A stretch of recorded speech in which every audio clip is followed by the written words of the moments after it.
Now let's dive deep into this big LGBTQ story for today. I'm Greg Shapiro, and let's queer up health. Trump's HIV cuts, a dangerous setback in the battle for health. In a move health experts warn could undo decades of progress in HIV prevention, the Trump administration is allegedly preparing to eliminate all federal funding for domestic HIV programs.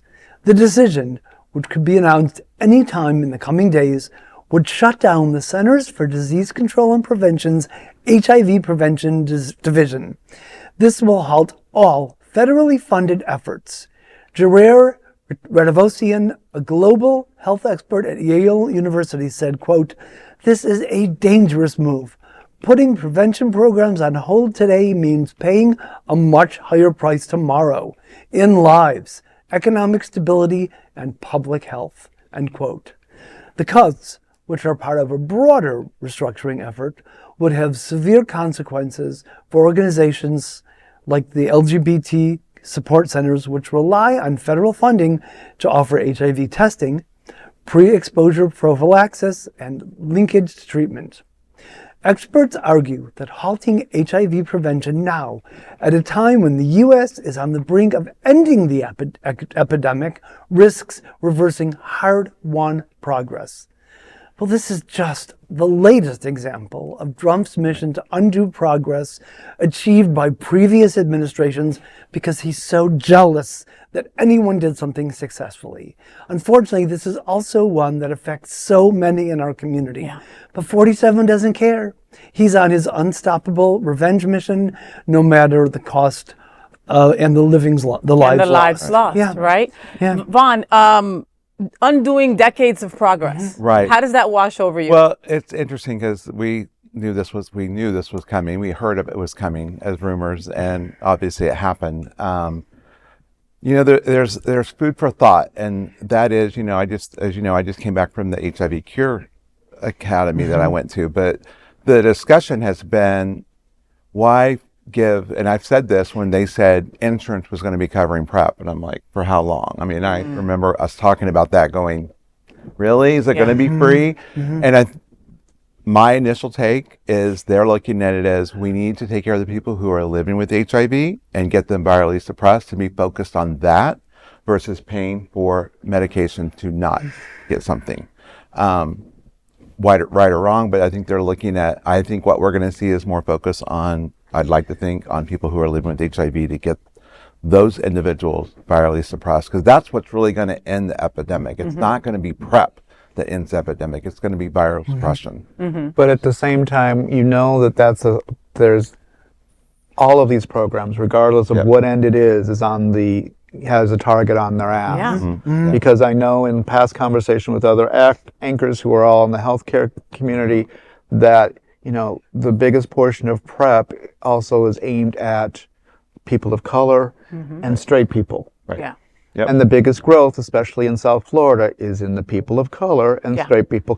Well, we're number one. We're number one in the country down here in South Florida, and Black women are number one. Right. Okay, and people forget that straight people also get HIV/AIDS. It's not just a homosexual disease. Right. And that's just like cutting funding for children's cancer treatments, or for cutting funding in West Virginia to stop drug issues. It just makes zero sense. When you talk about and you bring in race into the conversation, then that's where DEI steps in, right? That's where they look at it and go, see, that's why we're not doing this. Is because but preventative health is so important. It is. You know what I mean? And this country does nothing for it, which is why they don't want people taking Manjaro, right? Because God forbid you get skinny and then you have no more high blood pressure and you don't have all these other ailments that you had before, right? Exactly. So same thing. Like we do also have to take care of the new transmissions and get this education is finally getting to people. Women are finally understanding that they can take PEP and PrEP too, you know? I mean, and we're going to undo all that shit now. Well, and I think back, and I keep thinking back to PrEP originally and how, we had one of our leading healthcare communities took up this gigantic ad in the New York Times saying, when you start PrEP, you're going to increase your risk of STIs. Because that means everybody's eliminating condoms. They're eliminating Right. that risky, That's right. what they try to call that risky sexual behavior because they're on PrEP. So therefore, they don't have to worry about it. And Yeah. it's like there's so much more to worry about than Yes. just HIV, though. Well, and the other thing that also has me worried is like, they're erasing us and information and education Yes. from all kinds of outlets, right? So Absolutely. now on CDC, we don't even exist, Right. right? But for how about someone that wants to find out? You know what I mean? I might have been exposed or my partner is exposed. Let me try to get the right facts about HIV and AIDS. Right. And they go to the CDC and there's nothing there for them Yeah, anymore. right. And that's where they need to build those accountabilities and being tied into medical care. They've got, and then that's where we see a lot of problems.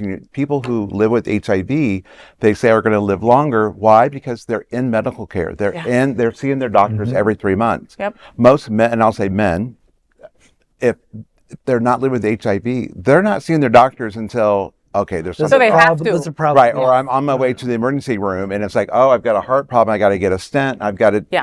That's when they start. Oh, I wake up and take care of their health, and we need them to start taking care of their health now. Yeah, definitely. yeah. For sure. All right, well, there's going to be a lot more There to is. this story coming There's up. more all right? coming, I'm sure. There is always something taken away, brought back, information, misinformation. So we try our best to make sure that you get the correct information so you know what to do with it, right? Education is power. And that's what we need to, continue to let people know that there's still sources and places to get correct information. Yes. Okay.